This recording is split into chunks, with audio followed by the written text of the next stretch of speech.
Hey everybody, how are you? Jeff Gelman of Solid Canine Training with my What Would Jeff Do dog training tip of the day down here in DeLand, Florida. Got a big seminar tomorrow. So, loving all the feedback I'm getting, and a lot of people put comments and they're all awesome. There is a comment theory that always flows through. Like, well, when we talk about training tools, when we talk about training styles, it's very, very common for it to be like, well, every dog's a little bit different and they all need to be trained different. Actually, I'm going to actually disagree with that a little bit. And what I mean by that is when we're talking about training tools. So we historically use remote collars, prong collars, we do clicker, and we do food, and obviously we use a leash on the dog. And then obviously we do dog training, which is really, really important because none of those tools work without actually training theory behind them. But it's interesting because some people feel that some tools aren't needed for certain dogs, and it usually skews towards the harsher appearing or harsher tools, which means prong collar and remote collar. And a lot of folks will associate those tools with like if you really need to, or the last way you should try. Ironically, we find the opposite. So we see lots of dogs that don't respond to food training.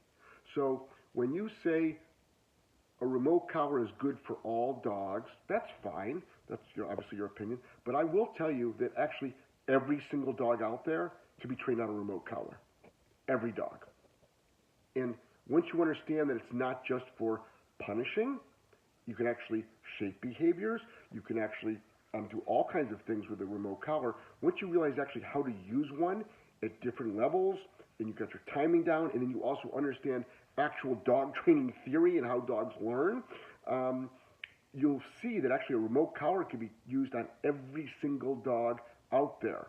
Now on the flip side, food training does not work for every dog. We have a lot of dogs that come in nervous, fearful, low food drive. Now what do? We have dogs that won't take food from us because we start all dogs on food. When they don't take food, now what do? You still got to train them. You can't wait a month, 2 weeks, 3 weeks until they start responding to it. No, you still got to do the work. So we see that the bottom line is leash pressure, remote pressure works on every single dog out there.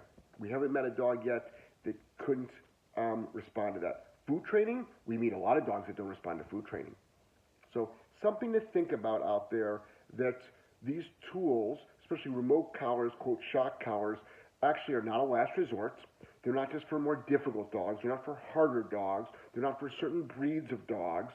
They're not for if nothing else worked. It's actually a fantastic training tool to use, and dogs happily get trained with them.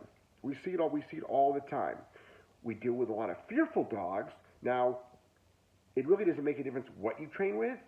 They're so fearful that they're just afraid of everything. They're afraid of everything. Something to think about. So wanted to get that out there. Why? Because it's really, really important we start educating ourselves on training styles, training tools, and then also the thing is like, well, every dog's a little bit different. There's only so many ways to train a dog, guys. There's only so many ways. I mean, find the motivator. You've got rewards. You've got punishment.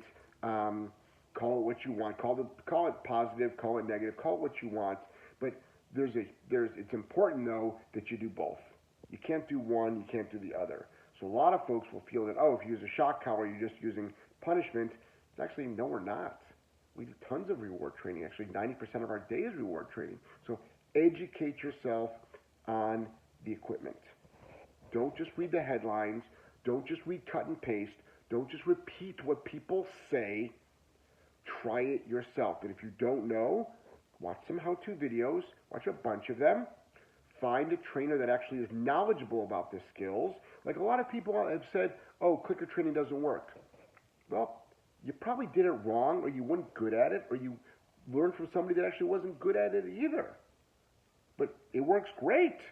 It's fantastic. It's a great way to teach a dog how to do something. It's a great way to counter condition a dog. So all depends on who did the teaching. That doesn't mean necessarily another person. That could be you as well. Jeff Gelman, Solid Canine Training, madly in love with you.